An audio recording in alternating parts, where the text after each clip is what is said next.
we're gonna find out the gender. And of course it was a boy. And they told us that they didn't get good pictures of the heart. So we went into the 21-week scan at maternal fetal medicine at Lancaster General Health. At that scan, they diagnosed my son with double inlet left ventricle. Basically, his two upper chambers are the same size, and one of his left lower chamber is large and his right one is really small, so it really messes up with the flow. So obviously we chose to save him and do 3 surgeries. The first one would be when he's 32 hours old, and then the second one would be right around when he's 6 months old.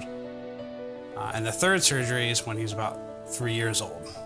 They scheduled my inducement, and it was at the special delivery unit in Children's Hospital of Philadelphia, which is the first pediatric delivery unit for kids with defects. So we ended up having to do an emergency C-section at the last minute because his umbilical cord was around his neck. And we only got to see him for probably 3 minutes, and then they took him down to the cardiac intensive care unit, which was just down the hall from the special delivery unit, so that was great. It was tough to see him hooked up to all those monitors and wires and drainage tubes, and he was a champ. He made it through that. He was so strong. It was scary, bringing him home and knowing that we couldn't really pick him up very well. And he was very delicate, but we got through it, and he just kept growing and growing. So. We had to take daily weights and oxygen levels in his blood, so that way they could track to see if there were any patterns of, his heart failing. So his O2 level, his oxygen level, was dropping. So we actually had to rush to Children's Hospital of Philadelphia sooner than we had scheduled second open heart procedure, and everything went great. Again, we were in the hospital for less than a week, I think.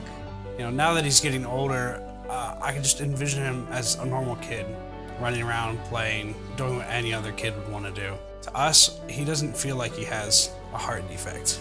He just feels like an average kid to us.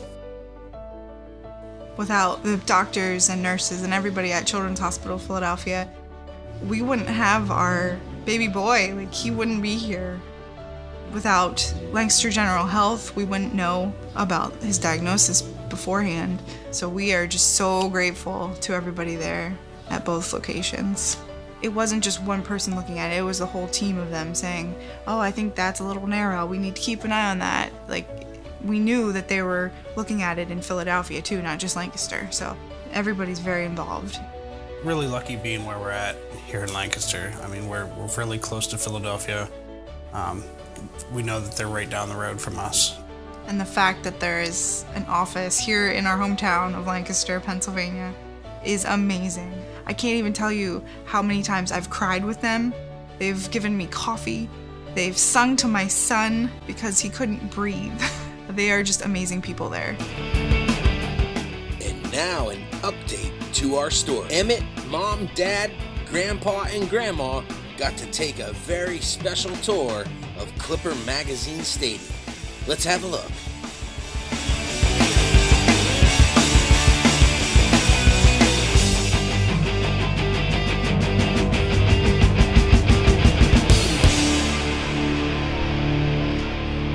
After making their way to the front gates, it was time to bring the entire family down to the ground floor and make an entrance onto the field that only players and umpires get to experience. Let's check it out.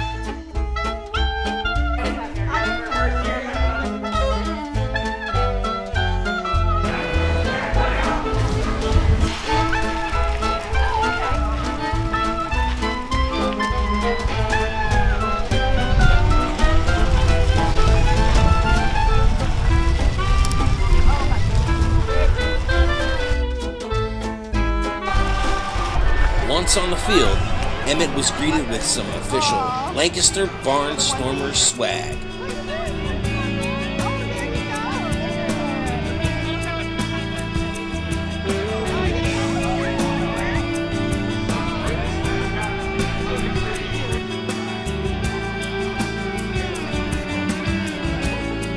Are you a lefty?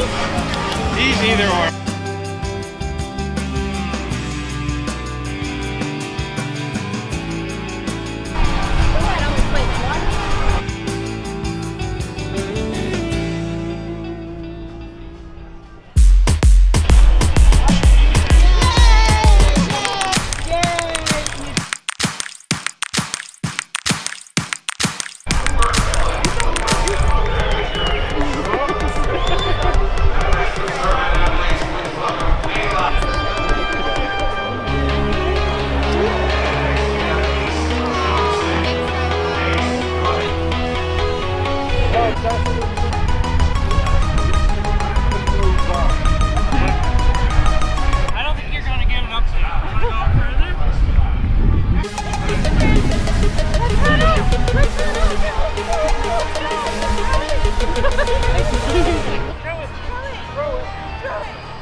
After some fancy dance moves with Silo, it was time for Mom, Dad, and Emmett to hand in the lineup with head coach Ross Peoples. Let's have a look. Guys, how are you? How are you?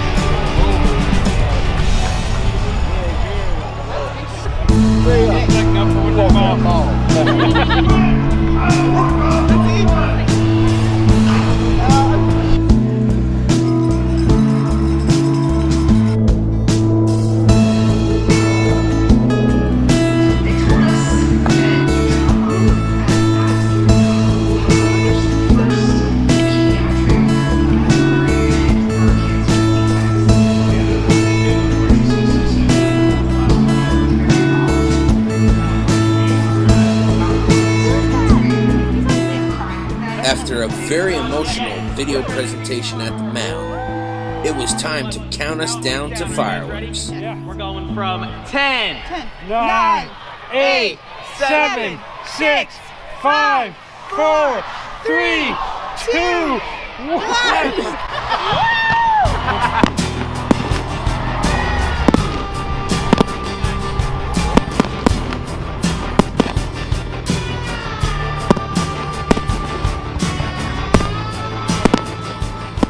Lancaster General Health and the Children's Hospital of Philadelphia are proud sponsors of your 2017 Lancaster Barnstormers.